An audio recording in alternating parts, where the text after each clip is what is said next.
I feel like I owe everybody an apology.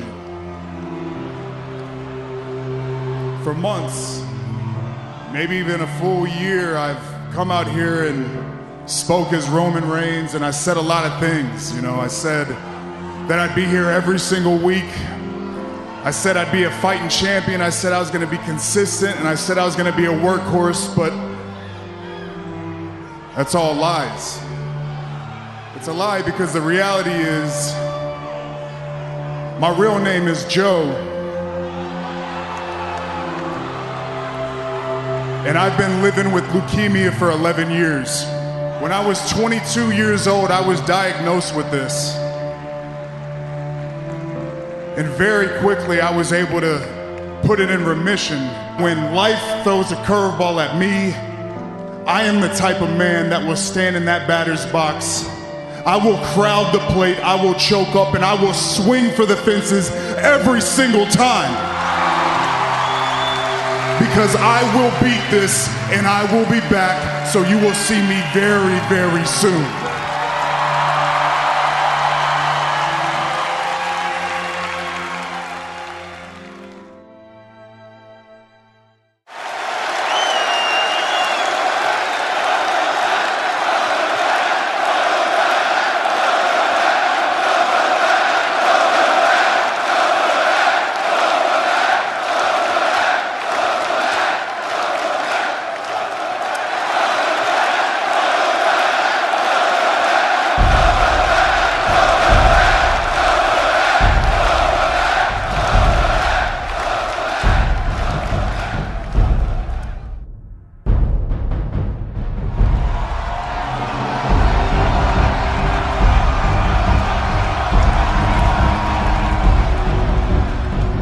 I miss y'all. I've always believed in God. I've always believed that He's favored me and looked out for me, but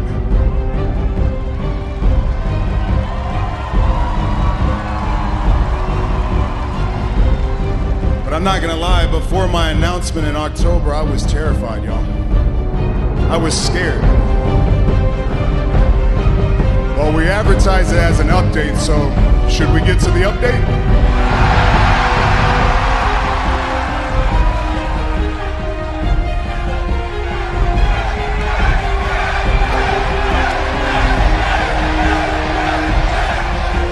The good news is, I'm in remission, y'all.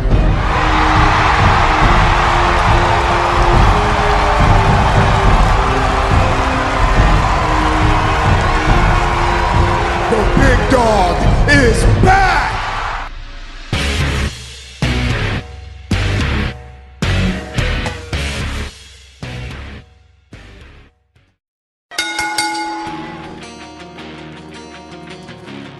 Follow the buzzer.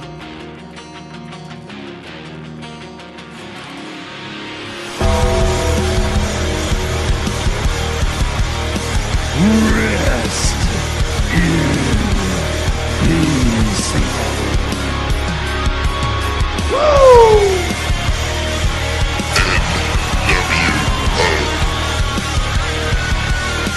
The best there is, the best there was, and the best ever will be. What you gonna do, brother? Hey, yo. Can you see me now? Strategy my Oklahoma ass. Life sucks, and then you die.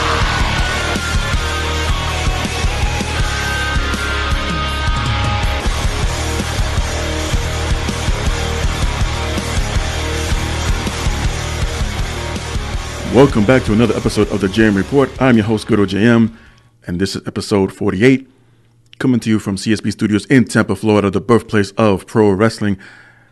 And as I'm sure by now everyone has heard, Roman Reigns is in remission after battling for the second time in his life leukemia. He originally announced his diagnosis or the resurfacing of this sickness back in October of 2018. And since then, he's gone through, although he did not mention exactly what treatments he went through or what was given to him, But the important thing is that he is doing much better. And local advertising for next Sunday's Fastlane has him already booked for a 6-man tag team match, which I'll get into later. And as well, you didn't hear it here, but if you watched live this past week on Raw, towards the end of his speech, the audience in the crowd were already chanting for WrestleMania. And Roman kind of jokingly said, like, well, one thing at a time first. And you know what? He's right. You just can't throw him into the mix of what's already been a chaotic scene, at least on the Raw end of things in the WWE, creatively, and what is going on. But either way, this is very good news, not only for Roman Reigns and for his fans, but of course his family, the Anowani family, which I know are very happy and proud to have heard this, as the world did all at once. I'm sure his immediate family knew right away, but when it came down to, because they were in Atlanta, Georgia, this past week on Raw, and a lot of his family, which I had the pleasure of meeting in the past couple of years, live out in Florida, in the Tampa area, in the Pensacola area where Roman's from, and Mineola as well. So I follow a lot of them on social media, and they all each had their own comments to make, all positive about the return of Roman Reigns, and nothing but good things lie ahead.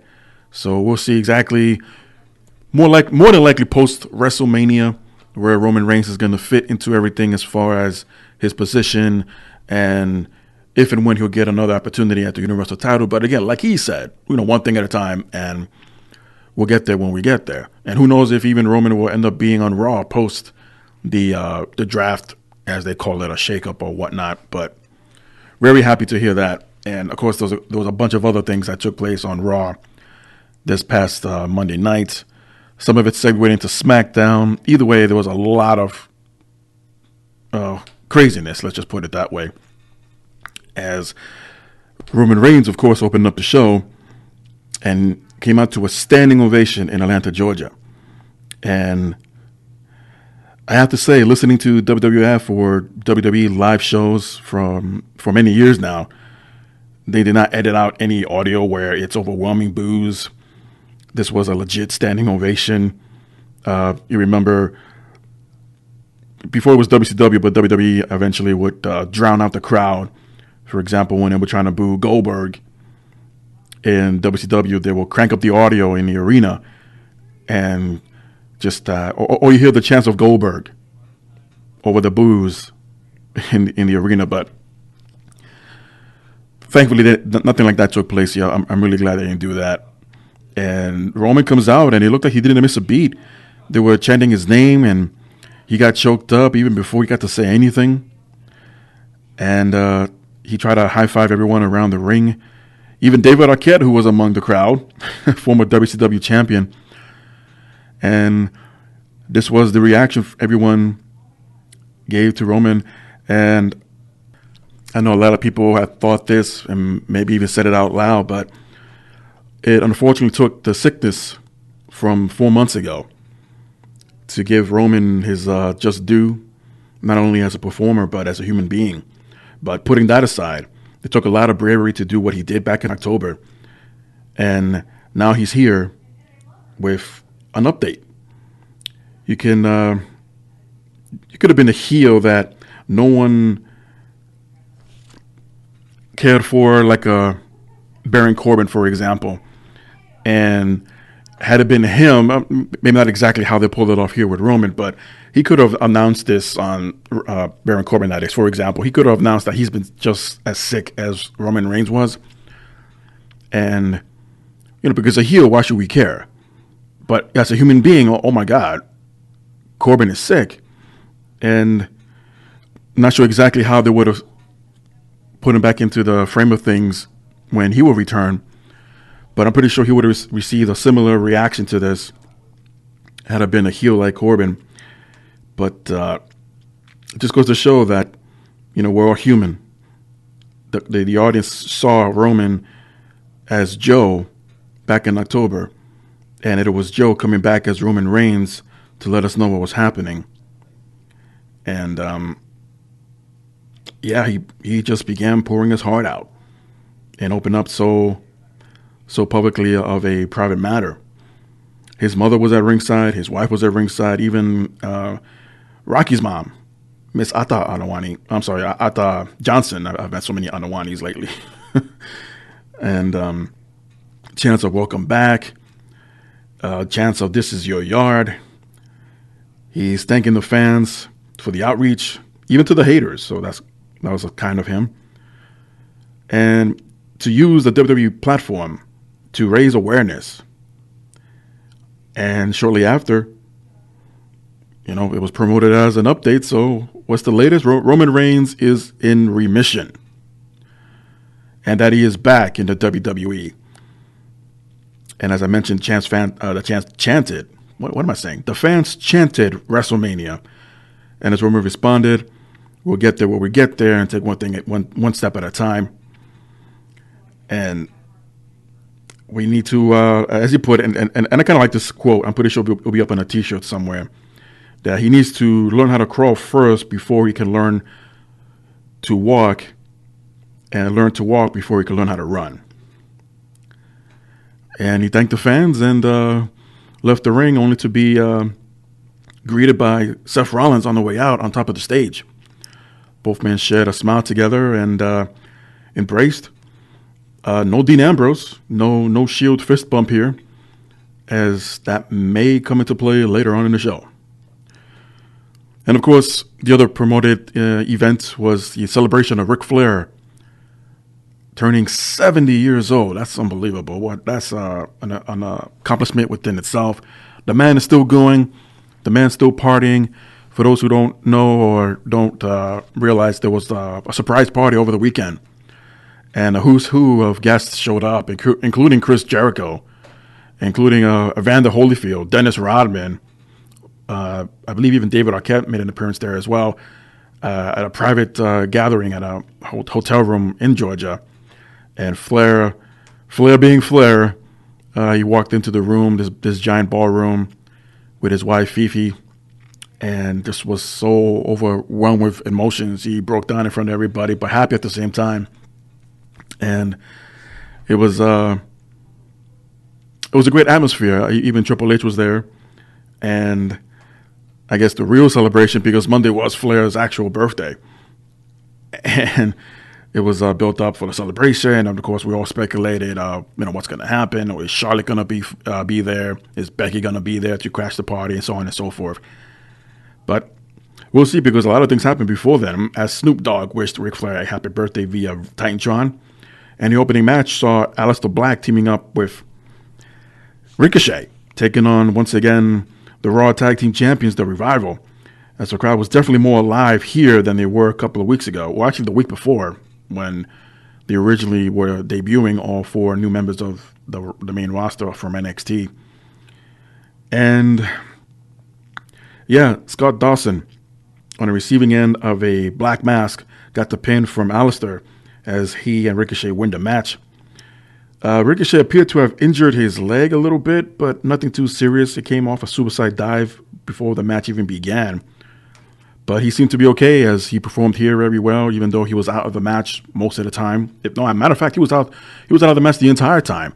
Aleister Black, after coming back from commercial, he took control of the match for a couple of minutes and could deliver the black mask to Dawson, and that was it. We never saw Ricochet in the ring at all. But also, this brings up the point of, okay, the Revival, they won the Tag Team Championships just a few weeks ago, finally. And upon debuting the new NXT call-ups, they're losing to them. Okay, non-title matches, but they're still the champions. Freaking booking. We get a promo from Baron Corbin backstage, being interviewed, as he was questioned about the return of Roman Reigns, and that, he put it, that we all should move on, and that his statements were taken out of context about Roman Reigns when Roman initially made his announcement about his leukemia back in October, but still adding that Roman Reigns should be careful not to cross his path. It was a bit of a red carpet affair somewhere backstage, as we see Shawn Michaels was shoulder to shoulder with Johnny Gargano, as once again they were prepping up to celebrate Ric Flair's 70th birthday party.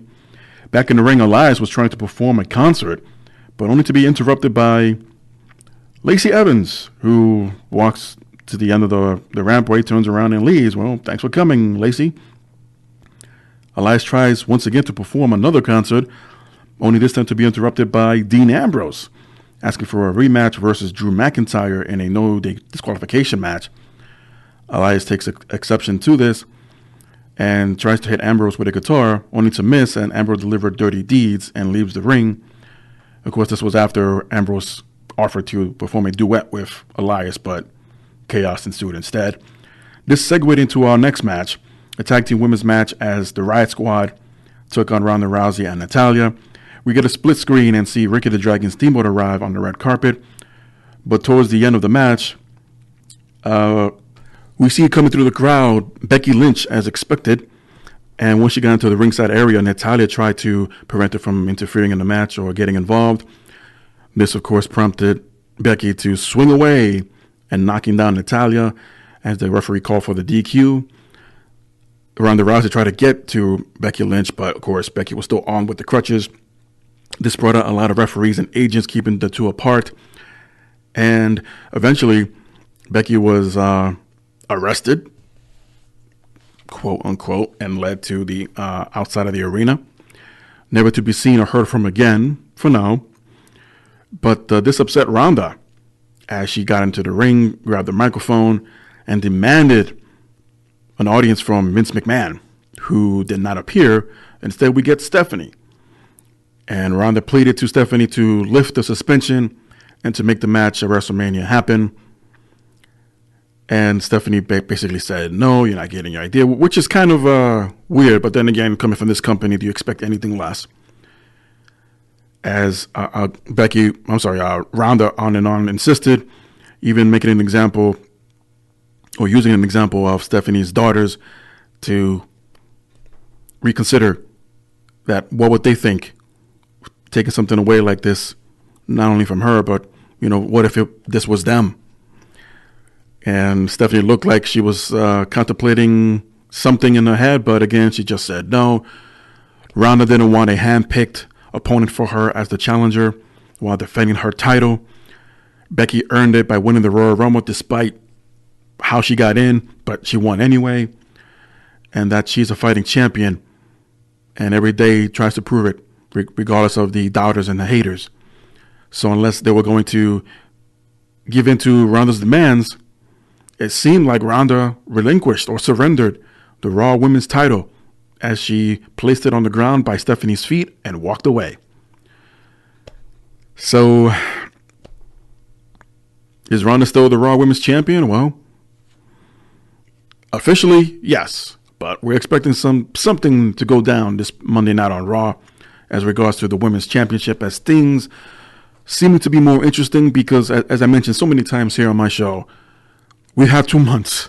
I know it's less than that since then, but they just had a lot of time to kill, and they had to do pretty much anything and everything to keep things interested enough where it makes you want to come back. Will Becky show up? Well, she did. She did not on one occasion or two. And now all eyes on Ronda, seemingly, since Becky's quote-unquote arrested, even though she made bail by the end of the night. But is Ronda going to be still the women's champion after this Monday night on Raw? Jinder Mahal and the Singh brothers are in the ring, and Mahal was a little bit upset for not being invited to the Ric Flair party.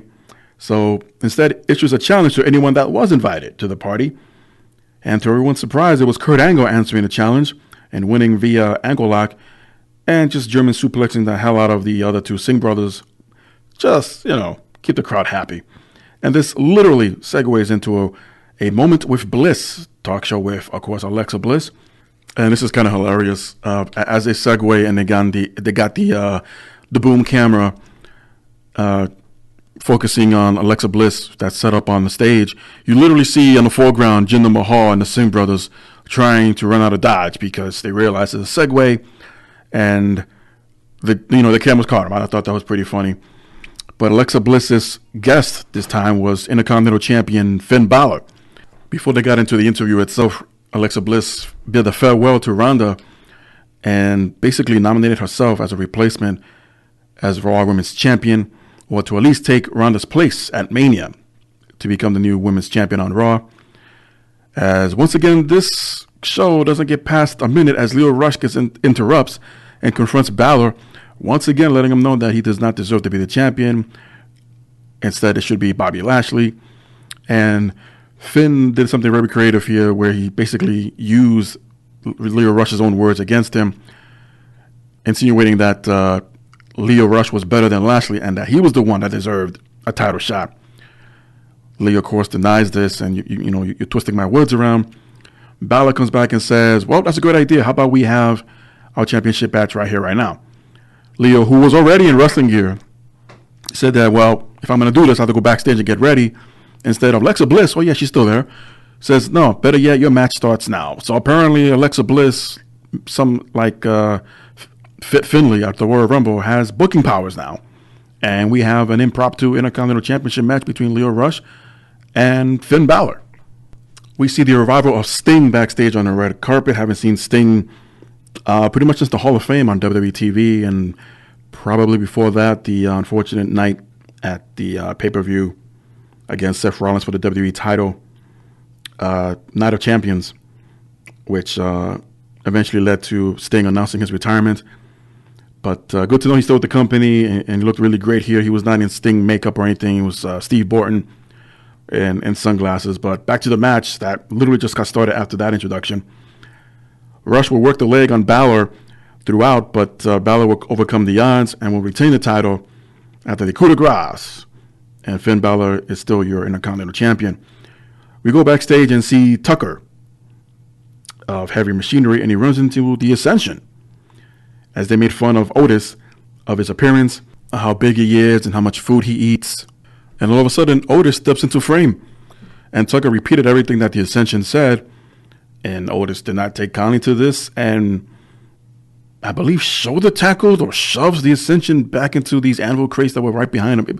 By the way, they were in such a narrow hallway. I'm surprised all four of these big men fit into frame, but they zoomed out just enough to see Otis come out of sight on the right-hand side. And I guess we're going to see a tag team match this Monday Night on Raw as the Ascension take on Heavy Machinery. We head to the gorilla position where we see Bobby Lashley chewing out Lio Rush for losing the match and not gaining the Intercontinental title, and that Lashley asks Lio to trust him as he heads to the ring for his match against Braun Strowman.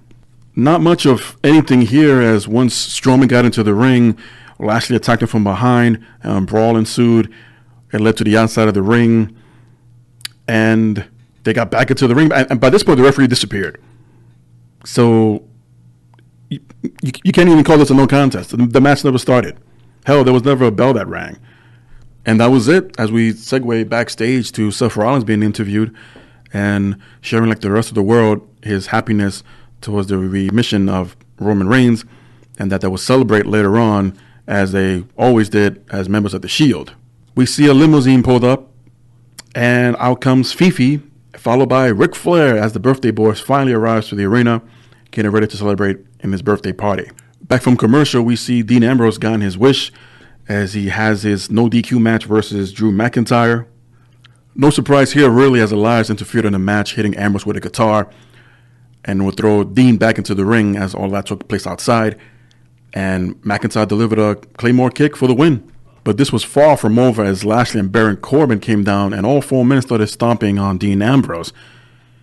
And all of a sudden we hear Seth Rollins coming down, and not far behind was Roman Reigns, as both men beat up the heels and clear the ring, leaving Ambrose laid out on the ground.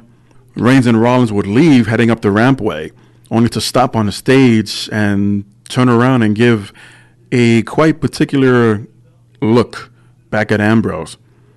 So maybe there's a chance of reuniting the Shield one last time before Ambrose calls it quits at the end of April, heading towards WrestleMania.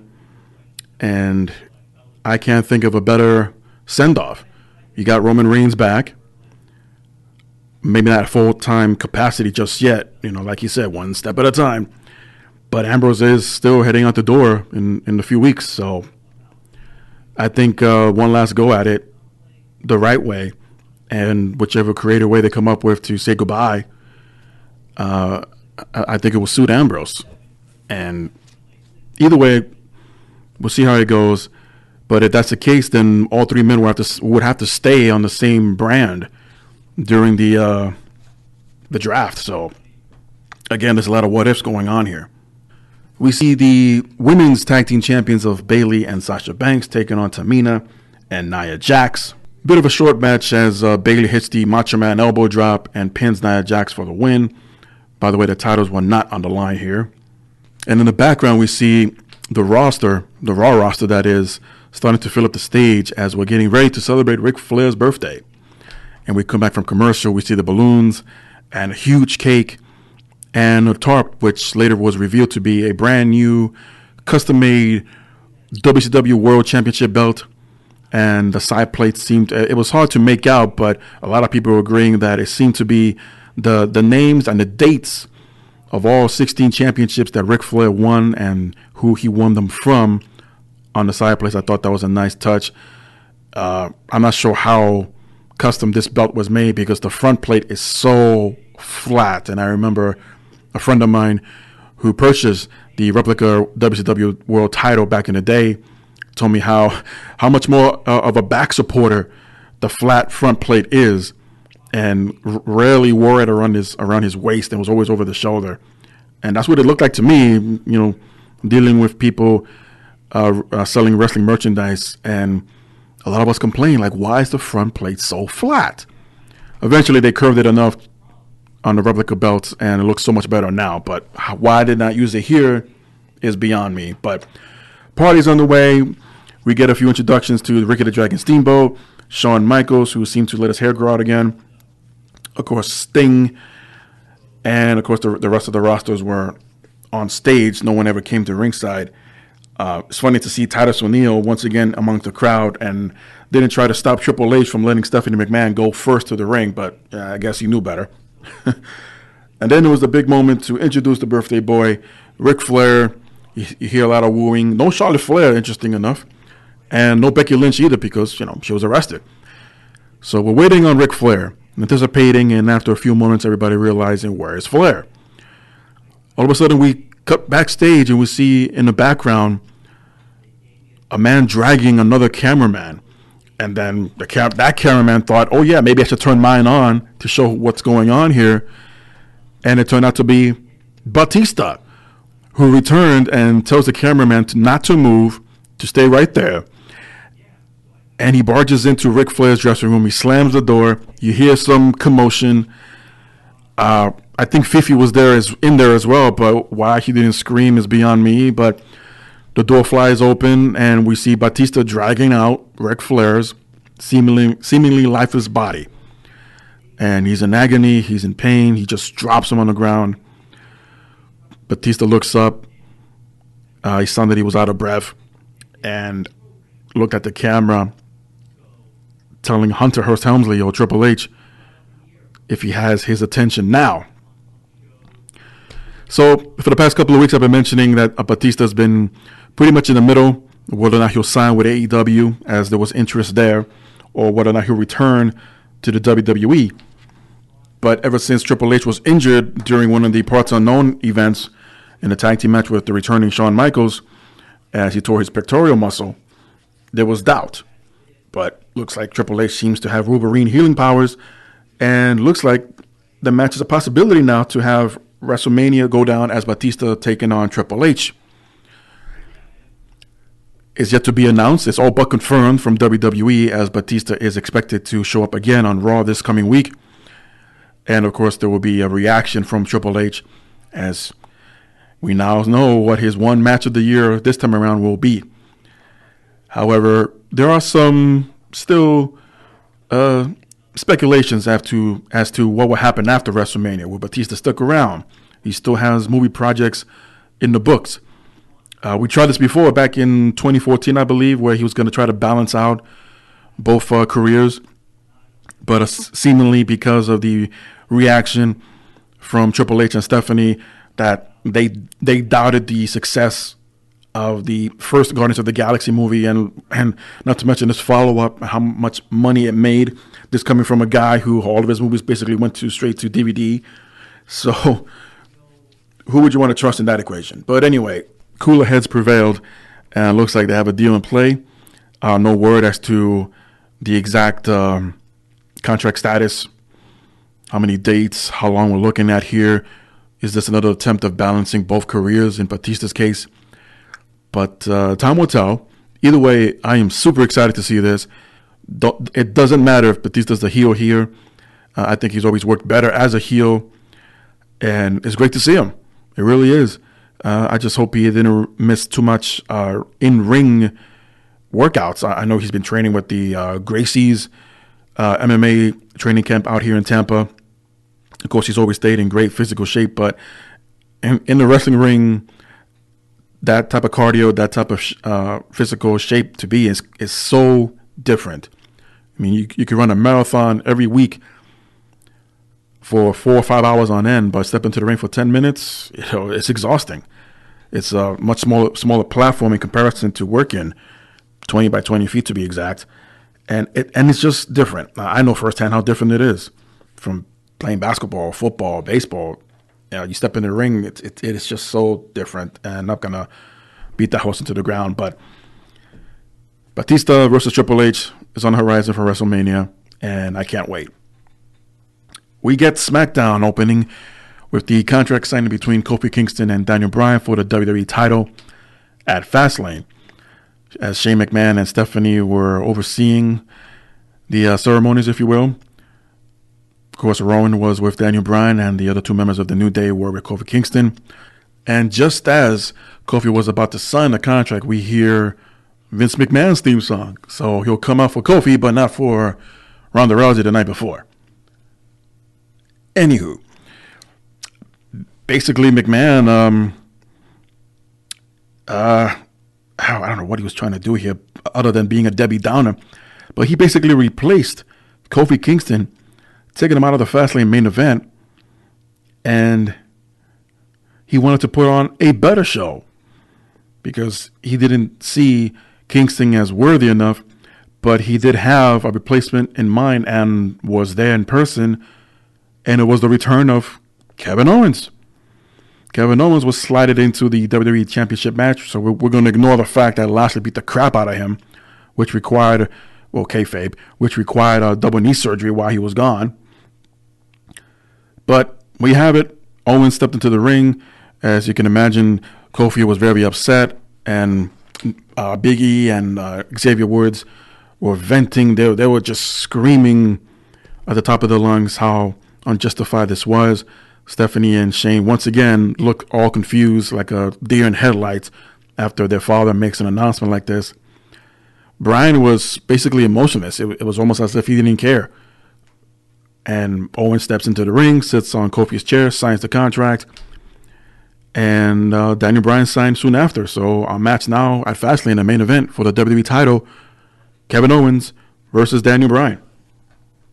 We get back from commercial and we see Kevin Owens being interviewed and saying that he felt so fortunate to be in the position, but to show that he's not a complete bad guy, he offered to team up with Kofi later on in the night to take on Daniel Bryan and Rowan in the main event for Smackdown. And then in what was supposed to be originally booked as Johnny Gargano going one-on-one with Cesaro, instead we get the Bar in the tag team match, and they take on the reunited Hardy Boys as Matt Hardy made a surprise return to SmackDown. But this is neither woken nor broken Matt Hardy. This was Hardy Boys Matt Hardy, pretty much, as he went through all the phases of his different versions of characters, making all the hand gestures from Delete to Broken to Hardy Boys Matt Hardy. So it was all here. And I'll get into an update and basically an explanation from Matt Hardy himself as to why this is. But the Hardy Boys were victorious over the Bar in a twist of fate swanton bomb combination, pinning Sheamus. So it'll be interesting to see where the Hardy Boys are going to fit as far as WrestleMania goes, as rumor has it. And as they mentioned in an exclusive interview backstage for Facebook, that they're gunning for the SmackDown Tag Team titles. We go to the locker room where we see Aleister Black and Ricochet, who were watching the Hardy Boys match, and walks in Alana and basically saying she didn't know what the fuss was about and that Ricochet and Aleister were just ordinary. But Aleister Black promised Rusev and Shinsuke Nakamura that they will fade into black later on in their tag team match together. So much for their one and only team up between Rusev and Shinsuke as they're back together here teaming up. And here's a returner for you, apparently straight out of the dungeon of creative. United States champion R-Truth finally made his return after winning it just about, 3 weeks ago. And following in a John Cena footsteps tradition, he brought back the U.S. Open Challenge for the title and awaited his challenger. But not before we get a 7-second dance break. And out comes Andrade. But even before Andrade would get to ringside, from behind came Rey Mysterio, and he would jump into the ring, seemingly to want to accept the challenge instead. And this brought R-Truth into a standstill as he did not know what to do. He even asked, what would John Cena do? And Carmella would step in and say that, well, he would take on both of them at the same time. So we have a triple threat match for the United States Championship as R-Truth defends against Andrade and Rey Mysterio. We cut the commercial, of course, and we come back to be officially told, as it was the news broke earlier in the day, that the Honky Tonk Man will be inducted into the Hall of Fame this year alongside D-Generation X. I say this is a very long time coming. I guess here's another example of cooler heads prevailing, as for many years now, for those who have known and followed the shoot interviews that have been uploaded on YouTube for many years, and Honky Tonk just ripping WWE a new one, Vince McMahon and the creative and a lot of agents backstage. How can this guy be inducted? Well, McMahon is running out of names. I mean, that's one of the reasons. Not that Honky Tonk Man can draw. I mean, he is the first ever longest reigning Intercontinental Champion, thus dubbing himself as the greatest Intercontinental Champion of all time. Of course, arguments can be made now that it could be Chris Jericho, but well, maybe Jericho can induct him. We'll see. Hey, if that idea comes to fruition and you heard it from here first, I want to find this fee or something. But back to the triple threat. It was very entertaining, very high-flying, of course, from both Andrade and Mysterio. And, of course, not to be outdone, R-Truth had his licks in there of aerial maneuvers. And Mysterio was setting up a double 619 on Truth and Andrade, but Truth would duck out of the way. He will hit Andrade. He will knock out Mysterio and pin Andrade for the win and retaining the championship as R-Truth retained the United States title. We get a promo from Charlotte Flair, basically proclaiming herself as a yes person, and that the actions of both women on Raw the night before was basically a response that they are afraid or are in fear of Charlotte Flair, and that Charlotte will show up this Monday night on Raw to accept Vince McMahon crowning her the new Raw Women's Champion. We're not even in the draft yet, and people are already jumping shit back and forth. They've been doing it for a while, and one's going to be crowned their other brand's champion, leaving the previous brand behind. Okay, I could deal with that. We get a tag team match between Ricochet and Aleister Black versus Rusev and Shinsuke Nakamura.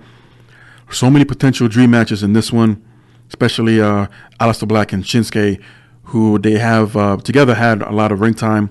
As once again, Ricochet, he did have in-ring work. He did have some ring time, but not as much as he would take out Rusev on the outside. And in the ring, Shinsuke Nakamura was setting up for his Kinshasa, only to be literally cut off, well, not by the knees, but at the face as he ran in and was intercepted by Aleister Black's Black Mass, knocking out Nakamura. He'll get the pin, and both Aleister Black and Ricochet look pretty strong here, and I'll make mention of that later on as well as to why they've been teamed up together so much as of late. We get an interview from AJ Styles and admitting that he hasn't been performing at his best since losing the WWE title, and now he will pick himself up and dust himself off and await for his next opponent, while he call him challenger, because this is the house that AJ Styles built, and walk into frame is Randy Orton, and pretty much asked him, the house that AJ Styles what? and walked away. So we have a new feud here between Styles and Orton. We see Lacey Evans come out, walk to the bottom of the ramp, right, turn around, and walk out. Thanks for coming, Lacey. We get to a main event tag team, as apparently the consideration that Stephanie and Shane took earlier from Kevin Owens for this match to happen has happened. And Kevin Owens pulled out an old Stone Cold Stunner to pin and win the match, pinning Daniel Bryan, that is, as he and Kofi Kingston are victorious. After the match, Kevin Owens decided to explain himself a little bit more to Kofi Kingston, who was visibly upset. But SmackDown went off the air before we can hear anything else. And that was Raw and SmackDown of this week. Interesting developments, to say the least, leading up to Fastlane. And we're not even in WrestleMania mode just yet, besides the Universal title match being announced, an unconfirmed match of Batista and Triple H, and the scramble of what is the Raw Women's title match right now. There aren't any other matches announced as of yet, but of course we'll have a better idea after Fastlane. Some quick notes about Raw and SmackDown as we will find out as the week went on. Becky Lynch would post these quote-unquote mugshots on Twitter to prove that she was indeed arrested. But if you take a real good look, it was clearly taken backstage during Raw and simply pasted at the bottom of the picture, or one of them at least, Atlanta, Georgia PD. It's a lot more complicated than that, folks. It was a brick wall. There wasn't the height measuring ruler standing behind her or anything like that. I mean, the Vince McMahon mugshots were much more convincing than this one was. But, you know, it is what it is. As I mentioned before, of the return of Matt Hardy, shocking the world and teaming up with his brother Jeff on SmackDown. Matt, well, this is a bit of a contract update between the two brothers. Matt had been open about his contract status and mentioned that it was expiring soon, but according to PW Insider, there was a clause in both Matt and Jeff Hardy's contract that allowed the WWE to extend it another year, adding up to 3 years altogether. Matt was simply using the situation to build up some buzz, as he's been rehabbing lingering injuries and getting into better ring shape. He will post later on his YouTube channel and explain that he is now multifarious, which could explain his multiple signature taunts or poses, if you will, on SmackDown. Again, doing the old Hardy Boys Matt Hardy poses, the delete poses, the woken poses. There were even broken poses in there as well. So Matt Hardy is multitasking, I guess. So, yeah, good on him. One piece of news that broke last week after I posted my last episode is that Bruce Pritchard was rehired by the WWE and joining a very high position in the creative team. And his first day on the job was this past Monday night on Raw. So I'm curious to hear, as I have not heard this week's episode of Something to Wrestle, but I'm curious to hear Comrade Thompson's question about maybe one or two booking decisions on Raw, and Comrade asking Bruce, who booked this shit? Specifically in the closing segments. Not that I'm complaining how it was performed or delivered, how Batista would burst into Flair's dressing room and beat the crap out of him and basically issuing a challenge to Triple H. That was done fine, but there were a couple of, like the particular segues. I'm sure that's more of a production decision rather than creative, but these segues and I mentioned it last week about these impromptu commercial breaks that just come out of nowhere. And it's just, I don't know, it feels so weird. It really does. But James E. Cornette also chimed in of the rehiring of Bruce Pritchard, as he shared his thoughts about that and the closing segment of Raw. And Vince got an idea, he says. Y'all just don't get it. You don't get it. It is Vince. It is what Vince wants. We used to joke about that. Vince would send some things out by mental telepathy. If you didn't pick it up, then it was your fault because you should have known how to portray this guy or what he wanted. It is what Vince. It is what Vince wants. It's his vision and thought process. Bruce Pritchard gets it, as he mentions plenty of times on his show. He spent years learning what it is, and more than anyone else on this planet. And you know why I watched Raw this week is because I wanted to see Ric Flair's birthday party. You know why I'm not going to watch anymore? I saw what they did at Ric Flair's birthday party. He goes on to say, even if they bought tickets for or before the announcement, they came to Raw expecting to see Ric Flair's party. Flair was never even in the arena. I understand Batista can't come into the ring and, Batista bomb Ric Flair, but it was all popcorn fart in the ending. Even Batista didn't appear in front of the crowd. They wonder why there were live crowds have no reactions, because it's shitty live shows. When you come to see it, you see shit and have to watch TV on the big screen or have a bunch of people in the ring talk about something that's going to happen some other time. They had to be another way that Batista could make an impression. And he'll close off saying, Jim Cornette, that is, why was he in the room all alone? Where was his wife? Again, I mentioned we didn't hear her, so that makes good sense. That's a good point. There was no production assistant seconds before he's supposed to come out on national television. It does not make sense. But he just got done explaining how this is the mind frame of Vince McMahon, and now that Bruce Pritchard is back, seemingly have two people with the same mind frame. And Pritchard would try to justify this, not this particular story, but previous ones that we end up as the fans saying, this doesn't make sense, that sucked, why did they do that? It's what Vince wants. It's what he wants. Everything and anything you see that's either done or said on WWE television, it's approved by Vince. Yeah, I still do blame creative all the time for their bullshit shticks and their party humors and all that. Then again, Vince loves those things. But it's what they present to him. He'll make adjustments and this is what I want now. And there was that ridiculous interview earlier not earlier in the year, but a few months ago.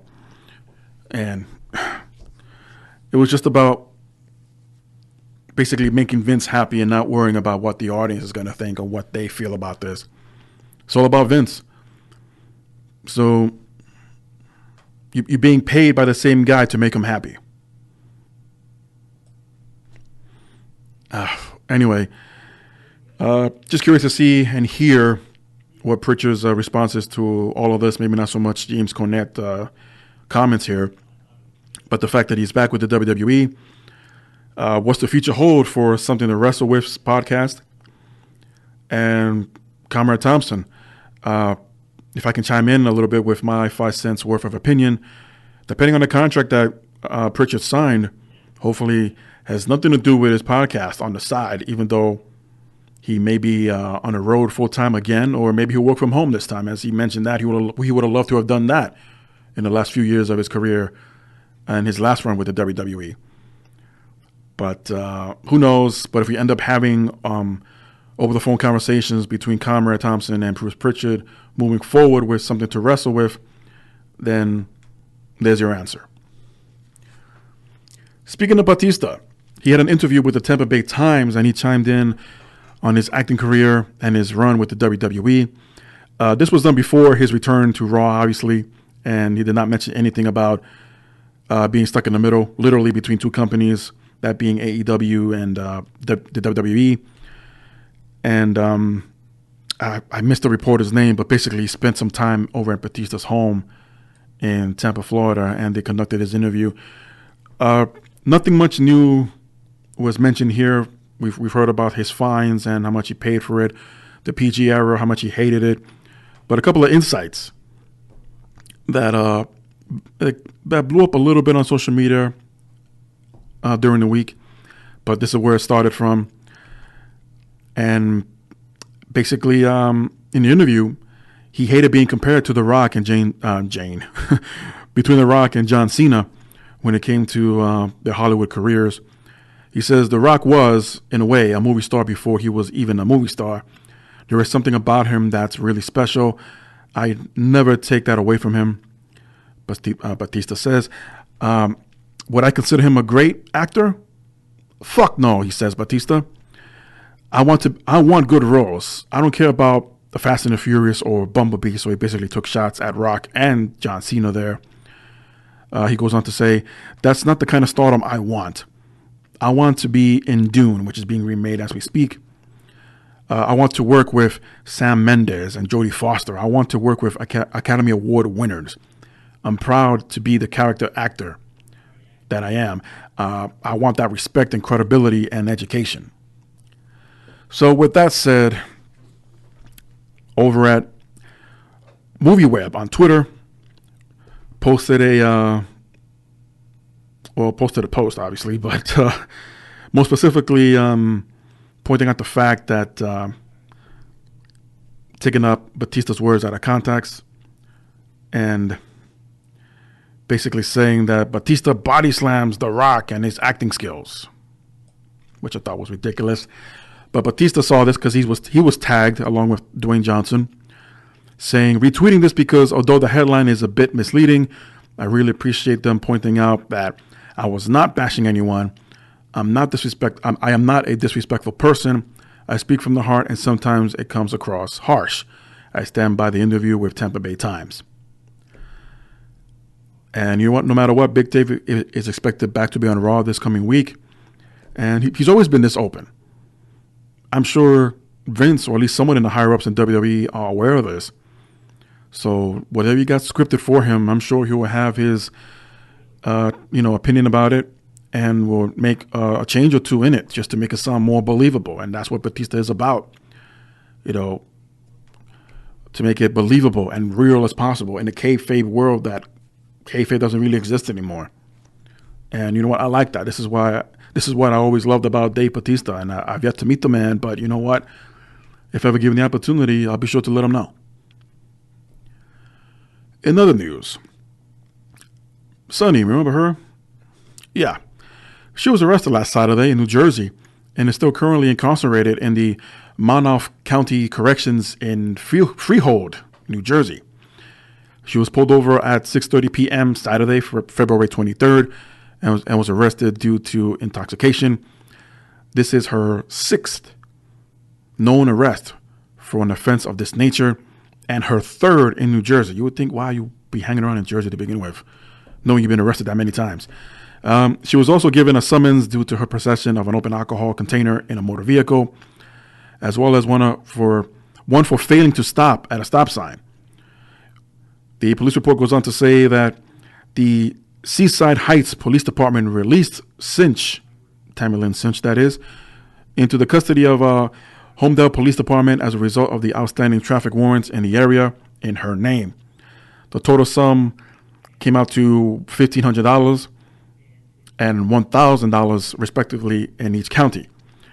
There were false reports during the week that she was released from prison or made bail. However, this is untrue as of Thursday night, last night that is, and that Sunny is still in jail.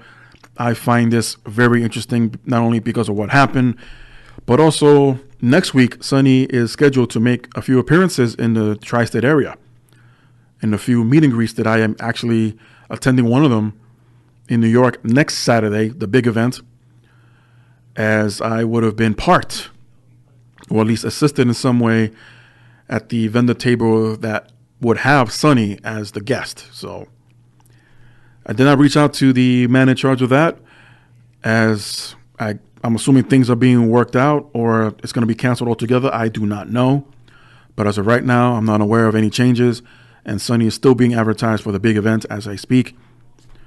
If those who are interested, and then I'm not being sponsored by them, but I just feel I should share.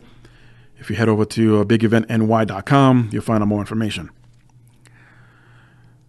Last week I mentioned Arn Anderson and the WWE parted ways. I say this because it was unclear of the story as to what happened, but Dave Meltzer explained that McMahon and Anderson had not been getting along as of quite some time, and something went wrong at a live event and blamed it on Anderson. There was a split backstage of what really happened, as some say it was Arn Anderson's fault and some believe that it was not his fault. Meltzer did not specify to exactly what happened, but It is said that personnel such as Triple H and John Cena were big fans of Anderson, and Meltzer speculated that if Cena were still one of the top guys in the WWE, Anderson would not have been fired. Meltzer also says that Anderson is not very shaken up about the release, and that the WWE agents are instructed to sell the talent on their storylines, even if the talent doesn't like the storyline at all. Meltzer also points out that Anderson's been known not to follow up as far as passing along the storylines and how it should be presented and delivered, instead of listening to the talent and let them do basically how they see fit. It's also being said that AEW has been outspokenly positive about Anderson and his work. So, this even confuses the story even more.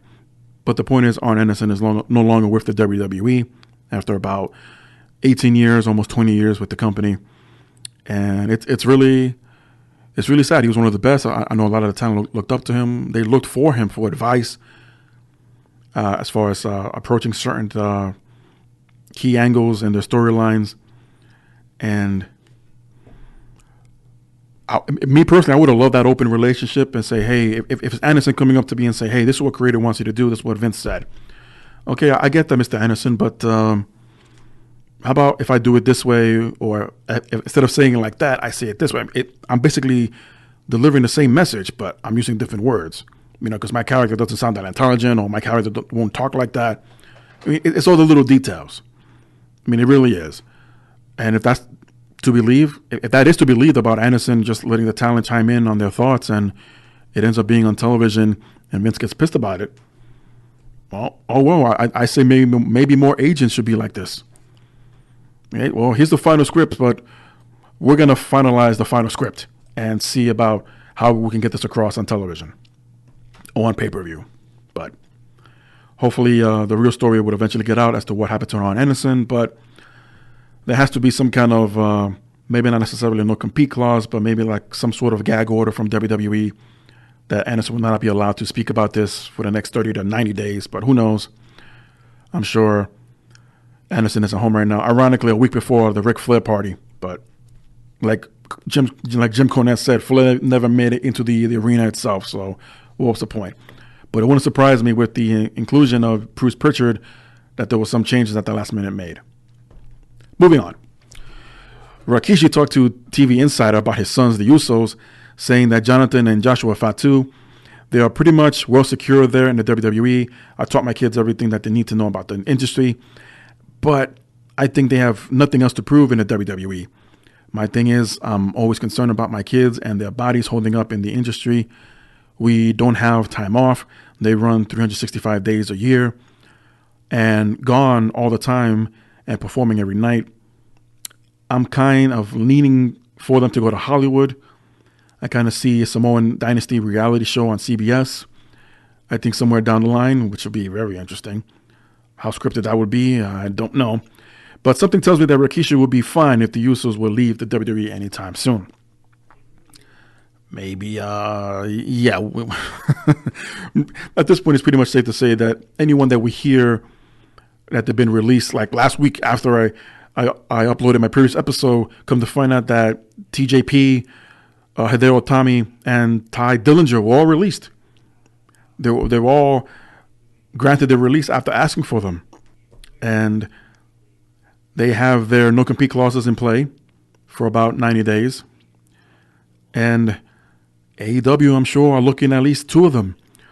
It's unsure whether or not Hideo Itami will return to Japan with his family and become Kenta again, or if he'll stick around the States for other opportunities. Who knows? But unfortunately, things didn't work out for the man, and he has to make a big decision now. But one thing's for sure, he can't compete for anyone else for the time being. But I was going to say, yeah, it's safe to assume that anyone that we hear about being released or that have been terminated, what have you, that AEW might pick them up. And it's easier. That's much easier to say than, Ring of Honor or New Japan, because I guess it's closer to home for most of these wrestlers, that the majority of them are Americans.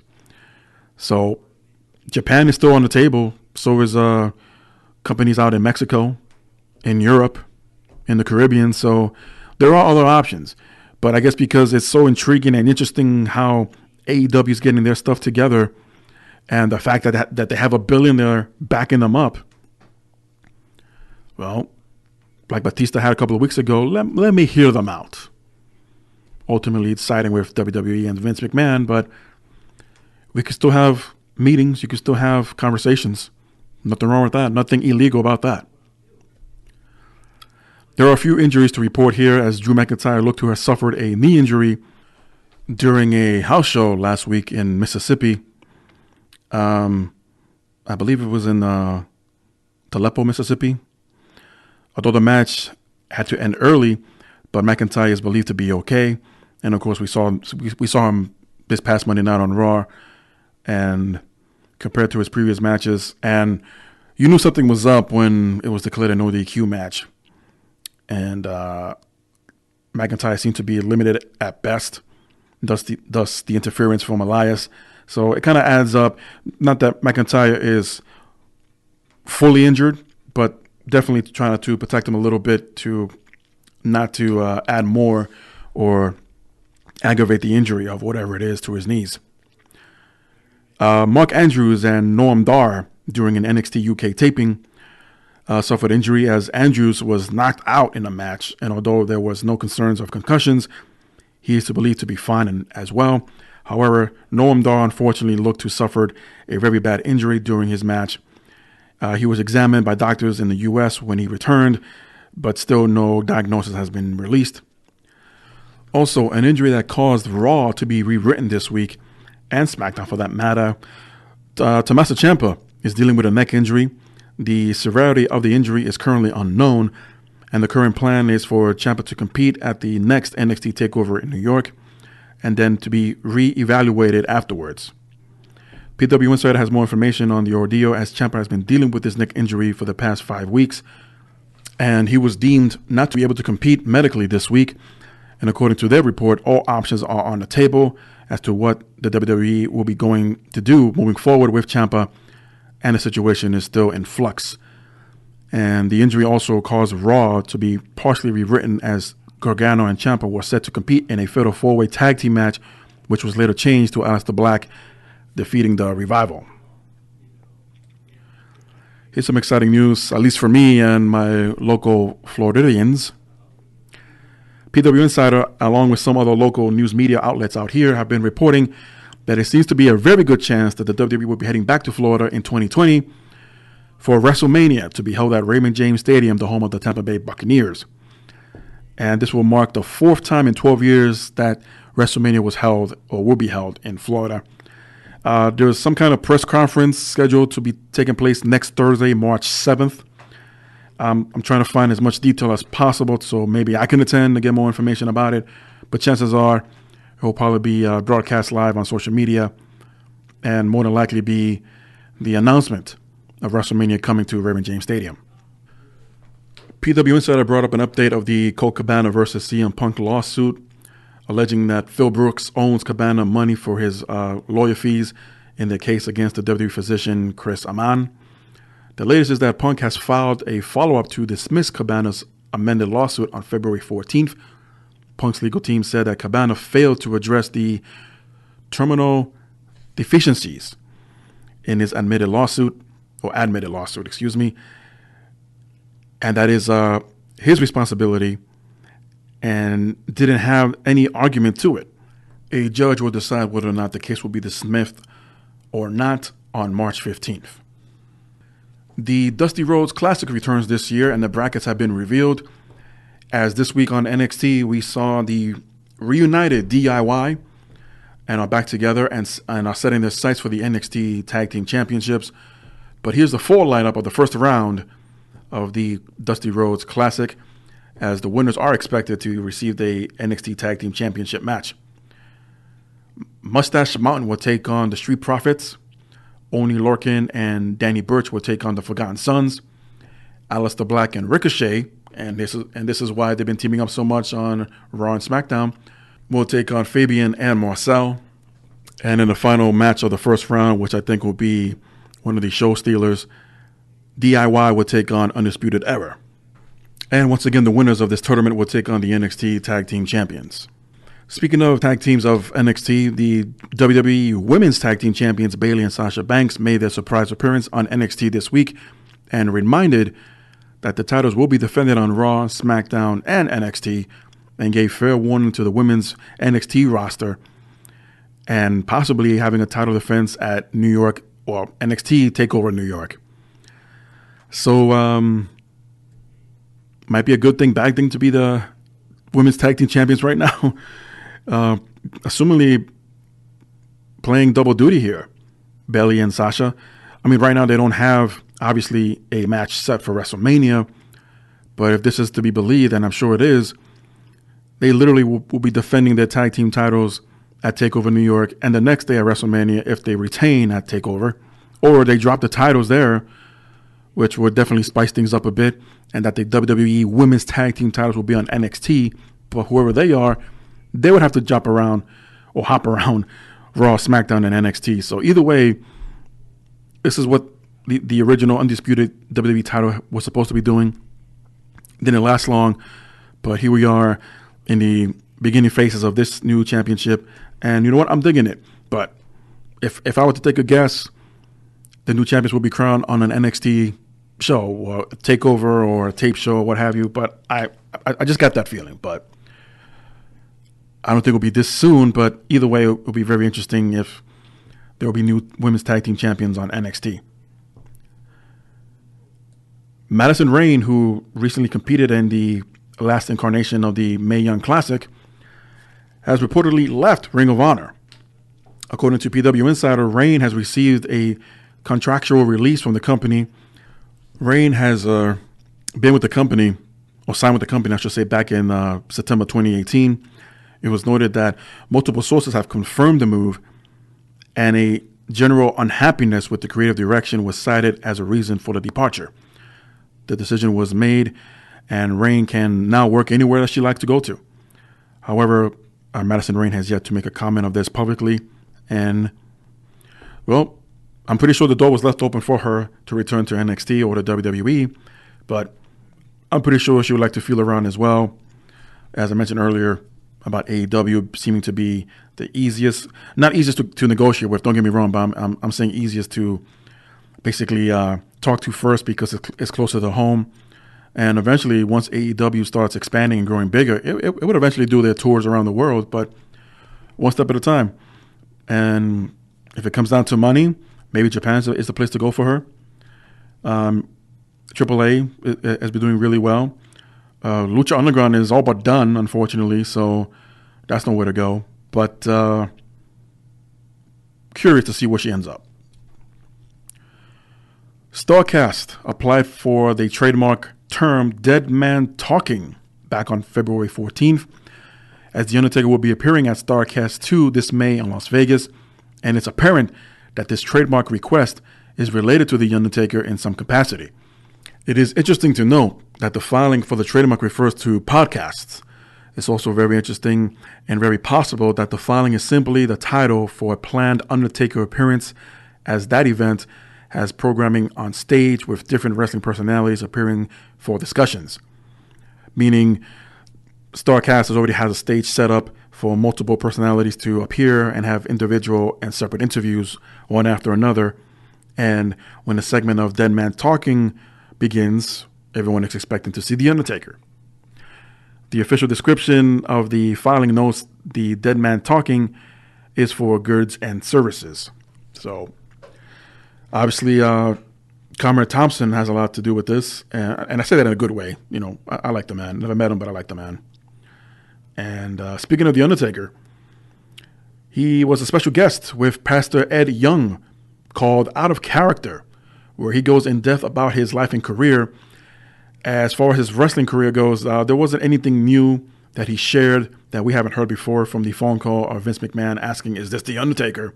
when he first signed back in 1990, and discussing his relationship.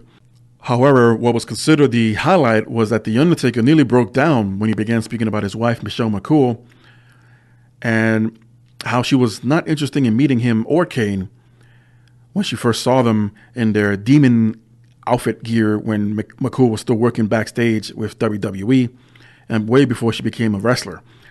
And that it was McCool that asked Taker to start going to church with her, and the rest, as they say, was history. Also, during the interview on stage in front of hundreds of people, The Undertaker was named honorary C3 conference pastor. I will let the memes begin from here, as hundreds of people who were in attendance in this auditorium stood up and began praying, led by Pastor Eddie Young, offering a prayer to not only Undertaker but his entire family, and for thanking him for being part of their team. Of course, this entire episode is on YouTube at Eddie Young's YouTube channel, and it's called Out of Character, Pastor Eddie Young. And it is, wow, it was, well, see it for yourself, because I don't want to give it away as far as how Undertaker was introduced. And at the end of the conversation as well, the interview itself, it's about half an hour long. The entire video is an hour long itself, but it's definitely worth a watch. It's very, very insightful to see The Undertaker, Mark Calloway, out of character. It's very rare to see this. Not to mention seeing him smile and getting choked up on stage. It never happens, but here's your chance to see this. And it's been heavily advertised all over social media. And I even shared a link over at facebook.com/GoodOlJM. So check it out. According to WrestleVotes on Twitter, there have been an exchange of words between Ronda Rousey and Becky Lynch on Twitter, and that some of the language that was used was not approved by WWE. Here's an example from Ronda Rousey at Ronda Rousey. Rebecca Quinn, I don't care what the script says. I'm going to beat the living shit out of you the next time I see you. Of course, the WWE is upset at this, besides not being approved, but it's also not in their PG era kind of things. And I'm pretty sure there would be some penalties or some fines if they haven't been already. Or maybe they'll use this and play it off on Raw this coming week, as we're still finding out what's going to happen with the Raw Women's Championship. What role would Becky play, if any? Ronda as well. And of course, we're expecting Charlotte Flair to show up to be crowned the new Raw Women's Champion. And I'll end with this, as news just broke from Pro Wrestling Sheet, Ryan Satin, that Dana Warrior, the widow of the Ultimate Warrior and Hall of Famer, has joined the writing team to add a more female perspective on storylines. Mrs. Warrior was at the television tapings this past week, and the role is currently not listed as permanent, but matters could change if things happen to go well. Dana Warrior is officially the brand ambassador for the WWE and has been a figure of the company since the Ultimate Warrior was inducted into the Hall of Fame back in 2014. Pretty much the brand ambassador title was originally given to the Ultimate Warrior himself, but unfortunately he passed away just the night after Raw, after returning after nearly 20 years for the first time and acknowledging the crowd. And we would have seen possibly a lot more of him had things been different. But it's hard to believe it's been nearly 5 years now. But I'm not sure if this is how Dana Warrior saw herself to be spending her life in. I'm not complaining. I'm not putting her down. I'm not saying that WWE made a bad decision or anything. But, you know, I'm just saying up until the Warrior was announced to being inducted into the Hall of Fame 5 years ago. And, of course, all we heard mostly was about the back and forth between them, the lawsuits and the self-destruction DVD and all that. I mean, who would have thought that Dana Warrior would be part of the creative team or the writing team, for this matter, years after the fact? And you know what? I am happy for her. She's been very active with her podcast. She's always doing something positive. And, you know, of course, what a brand ambassador would do. And attending these charity events, being part of donations, representing the WWE, and if some talent happens to have the day off, they can join her when they visit hospitals, when they visit Boys and Girls Clubs, things of that nature. And she's been doing a tremendous job. Can't say anything but positive things about her. And curious to see what she can contribute as far as writing storylines or creative-wise, for as Ryan Satin pointed out, to add more of a female perspective on things.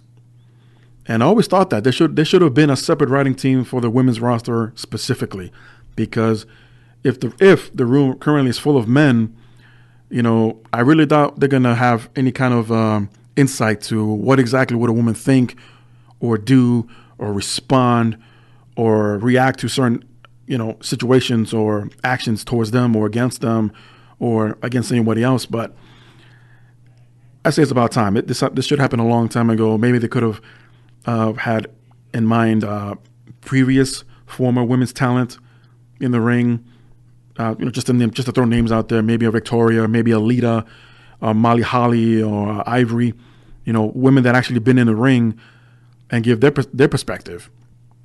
But Dana Warrior, I'm sure, has heard about the industry for years from her husband when they were still together with their 2 daughters, and I guess it's come full circle.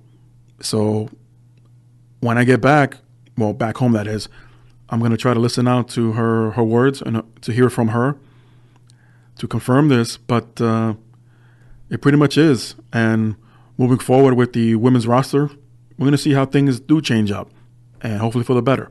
So between now and WrestleMania, we'll have a better insight into what exactly is going to be happening with the Raw Women's Division, or SmackDown and NXT. Raw and SmackDown for sure. NXT I'm not so sure of, but we'll see. With that said, I'm just going to give you a heads up that for the next episode of the JM Report, it will be up and running a day earlier. As I mentioned in the show, that I'm going to be flying out to New York to attend a meet and greet with a bunch of former and current WWE superstars and others from around the world at the big event. And again, it's a meet and greet, an opportunity to get autographs and pictures taken with them. So with that in mind, next Thursday, March 7th, the same day of this press conference that's scheduled for the WWE out here in Tampa, is when and where I will be updating my next episode of the Jam Report. And I know things could happen because next weekend is Fastlane. And I will cover that down as well and try to give some predictions. But, gotta stay busy, gotta keep moving. And with that in mind, I want to thank everyone for joining me. Once again, great to see Roman Reigns back. And where the hell things go from here on in between Batista and the Raw Women's Championship, among other things. So everyone enjoy their weekend.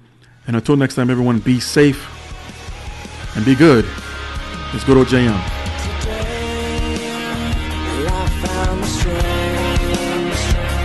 Open my eyes, leave it all behind. So open your mind.